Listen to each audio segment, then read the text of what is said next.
Hi guys, and welcome back to another episode of Building a Nation with Polonia Warszawa. It's a brand new season. It's S11. That's a word. Good. Off to a flyer this morning. I've had my coffee and it hasn't quite kicked in yet, so just bear with me for a minute. So yes, brand new season, season 11. We're raring to go. I've decided this time, originally I was going to go to the end of the transfer window and stop there. But then I realised there was an international fixture and then only one more game. So we're actually on the first Champions League fixture. We did get into the group stages again by virtue of the fact that Barcelona won the Champions League, and obviously they qualified via the league, so they didn't have to worry about that. Spurs, however, were in the final. So I think had Spurs won it, because they weren't in an automatic group stage spot, I think we would have had to do a qualifier. So it's just as well Barca did. Hopefully we won't have this problem anymore, though, after this season or so, because I think our coefficient is going to start to climb over the next year. Now, we are in the Champions League, obviously. I'll tell you the group right now, so there's no beating around the bush. We've got Manchester City, who are playing today away from home. Good lord. Dortmund were the pot 2 team. Not great. And Real Sociedad. So I guess Sociedad is the one that you're looking at going, all right, sure, that's the winnable one there. But I think we might have to set off a third place this year. But you never know what we're capable of doing. We have strengthened in the right places, I feel like. But it still has been a very, very difficult summer. More on that in a minute. As for Blazer Lizic, as you can see, he's got a new contract, £2,500 a week, still only on the one cap for Poland. But he is now described as a wonder kid by the media, which is very, very nice indeed. So there's that. I've also removed the asking price from him, because I basically just came to the conclusion that if the board do something stupid and sell him out from under us, then I guess we'll just have to accept that and have that be part of the story, like they did with Yamrog. So we've got signings, we've got outs, we've got league games, we've got all sorts of stuff today. But first, my favourite part, admin. Zviggy, no doubt one player of the season, as you would expect, but the bit that perturbed me slightly is the team of the season. A team of the year in which we had basically... you saw the season we had, so this is how many players we had in the team of the year. Lervik, Freitas, Franceschi. Nobody else. We had a centre-back, a left-back, and a goalkeeper. Why on earth, considering we scored 91 goals in the league, did none of our forward players get into the team of the season? What are you doing? Also got another affiliate deal, like the one with the other foreign clubs, with East Bengal over in India, because I thought it'd be a bit fun. Also, one more question on that for you guys. How frequent is it that you actually get a player from one of those clubs to come through your youth intake? Now, obviously, we didn't get any the first season, but maybe that was just a blip. How frequent is it, and is it affected by the number of affiliate clubs with that agreement you actually have? Final question on that topic. I love learning this stuff, and I hope that those of you that don't know about this sort of stuff are learning with me. Board also upgraded the youth of his system again, which was really awesome. Again, didn't ask him to. GKS spent £14 million on a player and are struggling, as always. And most importantly, Lech Poznan got into the group stages of the Champions League with us. I was amazed. They've genuinely carried on that form from last season into Europe, and it is brilliant. They comfortably swept aside Basel in the first qualifying round, and then they beat Olympiacos by getting a 2-2 draw in Greece and then a 1-1 draw in the home leg and won through on away goals. So they are in a tough group, but the point is they got there. That's only the second time in the save that's actually happened. Unfortunately, in the Europa League, things weren't quite so successful. Who was it? Gornik did get through a round, but they got knocked out by Celtic, I think, who then went into the next round and knocked out Legia in the final round, which was annoying. So Swansk are the only team we actually have in the Europa League this season, which is a bit of a shame. That's because they're the cup winners. I was hoping Legia would get through as well, but they just couldn't get past Celtic. They only lost like 3-2 on aggregate, I think, but it was enough. I did try to get players like Conde back. City weren't interested. Chelsea, I think, would have loaned me Jake Hughes back, but Michael Laudrup doesn't like me, and it said, weren't prepared to do business because of the bad relationship between staff at both clubs. And I went and looked on the thing, and I had him as like an adversary for some reason. I think he doesn't like me because I won't sell him our players. Right, no point in beating around the bush. We're going to do outs first, and there actually have been some outs. We're actually kind of balancing the books this year. Not through the want of me trying to sign players, because we've lost out on 2 big signings this season, and that's what I need to talk about. But first, let's just do the outs. Firstly, Eduardo Flores, that guy I brought in for like £1,000, left for £1,000. However, I just got an option to sell them the 30% of next sale fee clause for £300,000. So this deal has actually cost them £300,000 for Eduardo Flores. Don't know how, but there you go. One of the biggest of which is Nicholas Pauls has gone to Feyenoord for 4.9 million in total. Essentially, I was probably going to move on Victor Hugo, as I spoke to you guys about last season, but he came in, they wanted to leave, it was Feyenoord, it was his choice of club, and he was starting to cause some problems, and it was like, ugh. I didn't really want to make the deal because I would have preferred to move on Victor Hugo, but the thing is, Hugo has at least a proven track record at this club, and I felt that it was the best deal for the time because we actually needed to get up a bit more funds just so that we can keep ourselves above the water at that point. So yeah, 4.9 million with the 50% of next sale fee clause, which hopefully we can buy off them, and that should be able to give us like another 5 million. Because Wolves sold us Tony O'Connor's percentage of next sale fee clause for £3 million. Zuratsky's moved to Pogon for around about £500,000. It was about time that he finally moved on for the best of his career. I feel it was good for him. £500,000. I think they would have offered me more, but I just accepted the first deal they offered. And then a sad, sad moment. Wojciech Fijarczyk has left to go to newly promoted Lubin. Now, this was the problem. Because he was a team leader, he wasn't accepting any nonsense about me not playing him, unfortunately, and that was a real issue. So in the end, I just had to accept that he was going to leave, and I couldn't hang on to him anymore. So we offered him out. Now, I actually sold him to them for less than they originally bid, because there was a bit of a bidding war, and they got up to 3 million. But eventually, I was like, I don't want to sell to a Polish club for too much money, because you know we were trying to help these clubs. So essentially, I knocked it down to 2 million in it, which is still not a bad deal. It wasn't all up front, but still, £2 million for Wojciech Fijarczyk isn't bad. But it's a shame to see a legend leave us after 130 league appearances for us and countless wonderful goals. So Wojciech, we salute you, sir. With Thorsten's gone out loan to PSV Eindhoven for the season. They're paying all of his wages plus 60 grand a month. El Khatiba's gone to Angers for a season. Again, they're paying his wages plus 20 grand a month. So we're making some decent money off the loans. Valery has left and gone to GKS for £1.5 million. He wanted to leave. I thought we might as well get rid. 1.5 million. He was worth a bit more than that, but I thought, you know, GKS, every little helps. 1.5 mil. I also sold Marillison over to Zag for 1.1 million, rising to 1.4. Just try and get him off the books as well, because he was never quite cutting it for us. So hopefully he'll do all right for Zag. Milos Nikolic has gone to Toulouse for the season, paying his wages plus £30,000 a month on top of that as well. Very nice. And the final major loan out again was Edwin Palacios. I nearly sold him because he was tempted to try and leave, but I just figured if we could get another season on loan, just see where this guy leads us, because we've got enough in the midfield to do for now.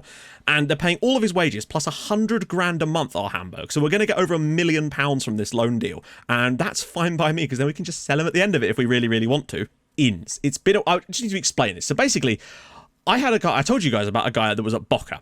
I went in because I was like, right, you know what? We need to try and sign this guy now. £6.5 million, deal agreed. Unfortunately, in came Milan. Oh, we'd like to offer you more money, sir. And of course, he turned us down. Didn't offer him that much more, but he also offered them they offered him AC Milan. So it was always going to be a difficult one. So we lost out on the signing, and that sucked because he was really good. He was like Peralta on steroids. So we lost out on that deal. Really, really annoying. Then there was another one. I found a right back, a guy called Adria Ferron, who was playing for Barcelona, who was on the transfer list for £17 million, but he was worth like 40 million. Now, I know he's playing for Barca, so it's that, but he was phenomenal. An absolutely outrageously good player. And it said interested, so I was like, all right, let's put a bid in. He didn't even want that much money in the end, only about 30 grand a week. We had the deal, all agreed. 17 million was basically our entire transfer budget, but I knew that we needed to go and get a right back, basically. So he was the man for the job. And unfortunately, swooped in, I think, was it RB Leipzig in the end he went to, for 14 million. They sold him to Leipzig for less money. It wasn't any add-ons as far as I could see, because usually it tells you. So that was really annoying, and that's the problem we've got, basically. The players that could genuinely come in right now and strengthen us, for the most part, will sign for us, but the moment that a better club, they're just off, and that is an issue with our reputation. We are slowly gaining. I think we're up to number 25, but that's the real problem, and that's why we have to sign young and improve, essentially. So we have tried to do that, don't worry. So first in is Tiago Veras, just a very, very youngster, 160k from Vitoria de Guimarães. Yeah, again, just another left-back option. He has good consistency. He had 5-star potential at the time, and unfortunately, the scout report didn't show him as injury-prone.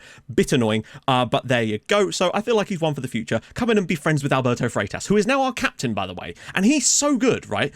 One day, he used to complain all the time about wanting to leave. Now, anytime he does complain, I just talk to him once, and he's like, yeah, I'm happy to stay. I love the guy, and that's why I've made him our captain. I feel like he deserves it. So Andrea Seppi came in from Sassuolo for like not a great deal of money. I did talk about him before. He's not amazing, but again, it was just a build up when I saw good players. And also on that same topic was Bunyamin Eichelkamp from Utrecht in the end. He wasn't, again, not a huge deal of money.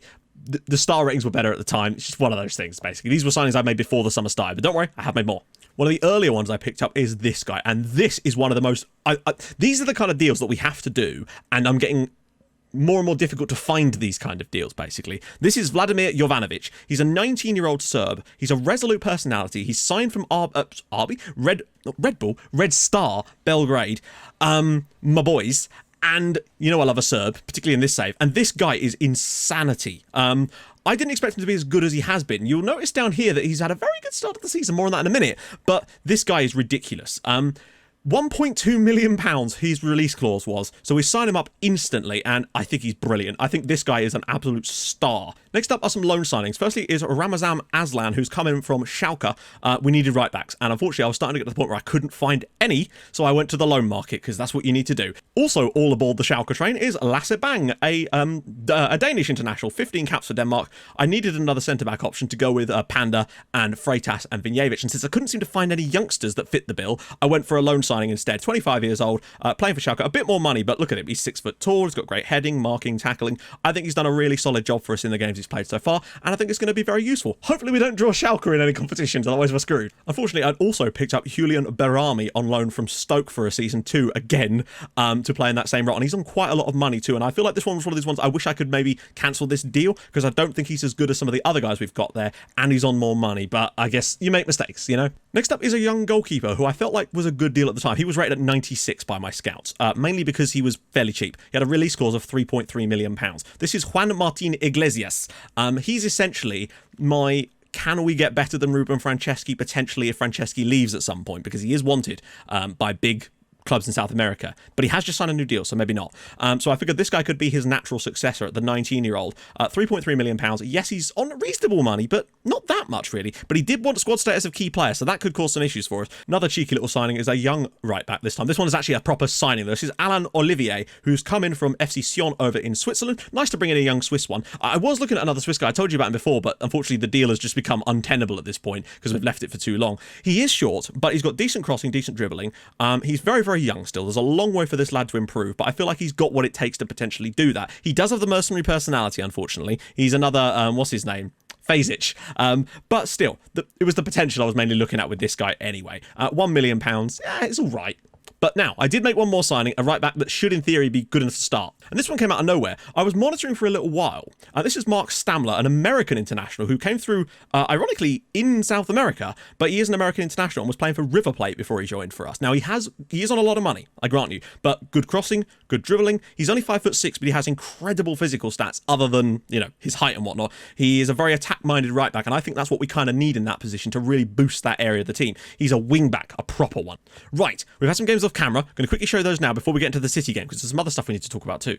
This is going to be a mega quick rundown due to the fact that we've got a lot of stuff to talk about. Started off with a 3-0 victory in the opening day, 2 goals for Victor Hugo, 1 for Matthijs Viggs. Lovely old job. The league is somewhat of a foregone conclusion at this point, as you would have already imagined. A 4-0 victory in the next match with 2 goals for Peralta, 1 for Victor Hugo, and 1 for Vladimir Jovanovic, who really has taken to the water like a duck. Then a 4-0 trashing of Gornik, no surprises there. Campagnaro, 2 more for Vladimir Jovanovic, and 1 for Victor Hugo.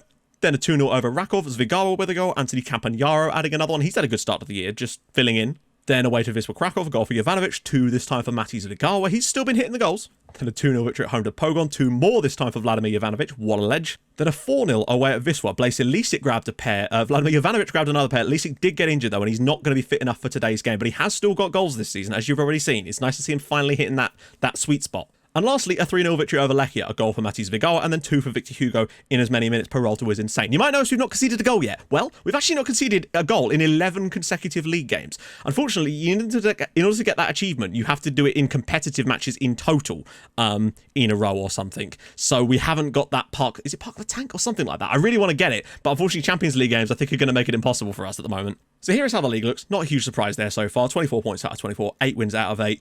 No goals conceded so far. Jovanovic is the top scorer in the league with 8. Victor Hugo 6. Ramazan Aslan as well, the Lion Man, with 3 in there too. Victor Hugo with a couple of man of the matches. Franceschi accidentally was unavailable or something for the first league game, so Mazur actually played in goal and got a clean sheet there too. Freitas missed a load of matches due to the Olympics as well.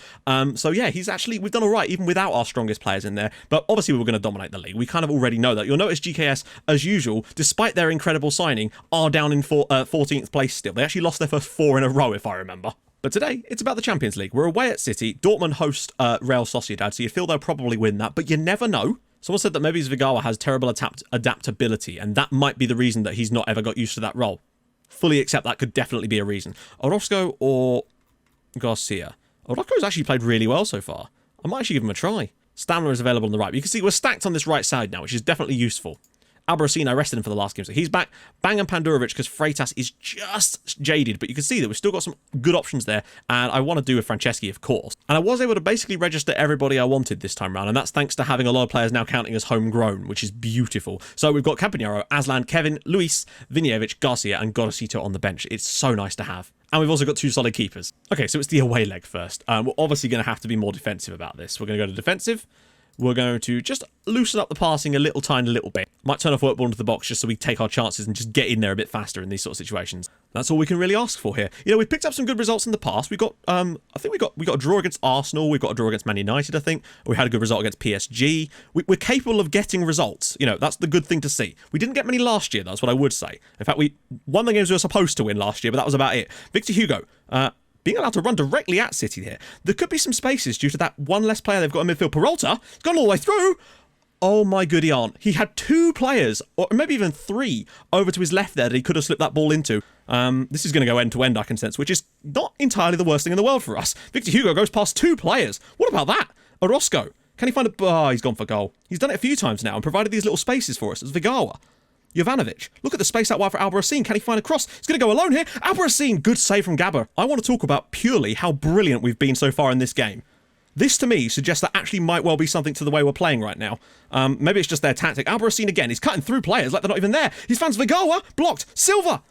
Over the crossbar. We are playing amazingly here. Picked up by Peralta. What a first half performance. We just need the goal to finish things off, really, and that's been the problem. And Victor Hugo's in again. Tipped over by Gabba. Wow. What a bloody first half. I'm so impressed with our performance. I just saw them change their tactic, though. Yep, they've gone 4-4-2. Oh, that's so annoying. I don't think it changes a great deal, but it is going to make them much more difficult to get in behind in those areas where we're really getting through. So Vigawa's free kick. Bit far out, but over the crossbar again. I would love a draw here so much. It's Vigawa's free kick. Oh, what a... Oh, my God, he's hit the target with it as well. What a chance that was. Again, brilliant keeping from City. They've definitely improved in the second half since they switched to 4-4-2, and that is my concern. 10 minutes left here at the Etihad. 0-0. We've not been good in the second half, but that first half... Oh, God, look at the space. Get blocked in. Franceschi with the stop. They've definitely got better. Aslan needs to get out there and block Chilwell's run. He's not done it. Please block him. Oh, good Christ. This could be our moment. Victor Hugo. Oh, takes it short for some bizarre reason, even though we've brought our entire team forward. Victor Hugo again. He's on his wrong foot here. Aslan. Please don't lose the ball. Kevin. Victor Hugo. Oh, no. Gabba. We need a big header here. Oh, Jesus. Watch Mbappe just run straight through us and score. What was that? Why didn't he just put the free kick in? So annoying. There was no reason why he should take that short. None of the instructions have him taking it short. They always have to play it to the far post, and for some reason he's just decided to take it short, and it's allowed Mbappe to score, and that is so freaking annoying, because we've been so good. I don't think we deserve that. Well, the players deserve it, because that's stupid. What on earth was that? Oh, Pandurovic cleared away, and I don't understand. There's no... My piece setup is simple. Wide player, puts it to the back post for Zwiggy usually, but Kevin in this case, and he's taking it short. I don't get it. Victor Hugo has just basically cost us points there by taking it short when he could have just lumped that into the box for someone and just... Oh, that's such a tight game, and I feel like we've been... Not robbed, because they took the chance when it was created for them. I'm just frustrated because we should have got something from this match. But at least we've shown that we can mix it with the big boys a little bit more, particularly away from home. But that is so irritating. Well, you live and learn, I guess, but that is a really, that's a sickener, because we should have been in front in the first half, probably, and we definitely deserved a point out of that match, just from the performance overall. They didn't actually create a great deal, at all, really. Oh, but there you have it. So next episode is going to be Dortmund at home, because, you know, things have got to get easier, and then Sociedad away. Basically, the three of the hardest matches in a row to start with. We could be in real trouble here. I think Dortmund at home is one we're going to actually have to try and crack on a little bit, and then Sociedad away, again, we're going to have to go with the normal style of approach. It'll be interesting to see how we do against Dortmund, to be honest. I think they won 2-0 over Sociedad, so we'll see. Frustrating, but nonetheless, I think there's a lot of positives to be taken from our performance, particularly in the first half of that game. So, if you've enjoyed it, drop a like on the video, that'd be spectacular, and if you are new to the channel, hit that subscribe button, that would be awesome as well. Only 1 goal conceded away at City is certainly nothing to be sniffed at, but god damn it! I'll see you guys soon. Thanks so much for watching, bye-bye.